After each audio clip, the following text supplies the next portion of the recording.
My goodness, I didn't see you there in your own home. But now that I have you, now that I have your attention, have I got an interesting proposition for you. If you love the feeling that horror brings to the table, the bone-chilling nervousness that the spooky, scary genre makes you feel, and the dread and fear that someone is always watching, lurking just in the shadows, have I got the piece of media for you. The Webtoon original series #Killstagram. We follow Remy Du, a self-described social media goddess, having millions of followers on Instagram. Girl, I wish.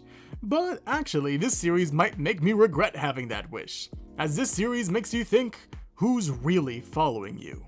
You see, with 1 million followers, you're bound to get some that are a little more extreme. And with Remy Du, it seems like she's got a special deal on the amount of those extreme followers. This series lures you in with a cute and colorful art style and a fun couple of first episodes, but doesn't hold back. And just as a content warning, this series is very much a horror series, dealing with stalkers, death, self-harm, murder, and a whole lot of blood.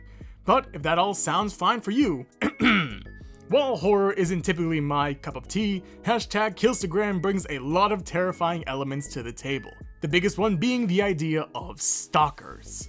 #Killstagram doesn't take place in a fantastical world with monsters, but in a world much like our own, with a social media site that's much like one of our own. And that's the reason it's one of the scariest series. Because while this series is crazy, this series isn't so far-fetched that it would be impossible to imagine actually happening in the real world. The real highlights are the antagonists in the series. The horror element comes into play with these stalkers, the people actively following and hunting down our main character, Remy Du, and her best friend.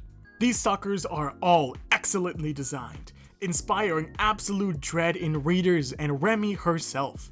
From the first stalker having these cold, dead eyes, to a terrifying clown, and a man with a bow tie, this is the scariest part of the series because they're all human. All of these people, from a terrifying clown to the last person you'd expect, is why this series works as well as it does. Because while it's a terrifying and nerve-wracking horror story, there's a weird amount of humanity in it. It's all about the dangers of social media, but turning it up to 11. How at any moment, someone who's a little obsessed or someone with a bone to pick could just be right around the corner. It's weird to say that these stalkers are the lifeblood of the story, but they are, as their connection to Remy herself is always an interesting change of pace from most horror stories. But wait, there's more!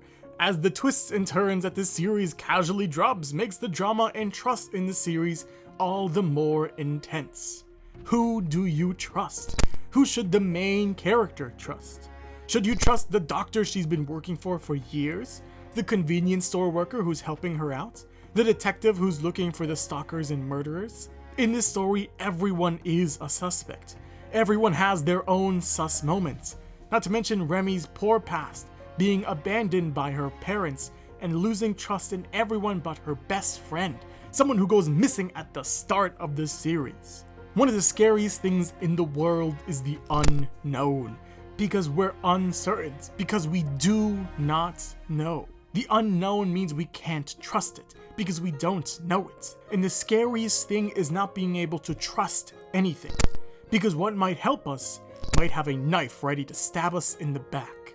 The friend that we trusted in might be worse than the stalker we've been so afraid of. Make sure to read #Killstagram, currently on its Season 1 break on the Webtoon app.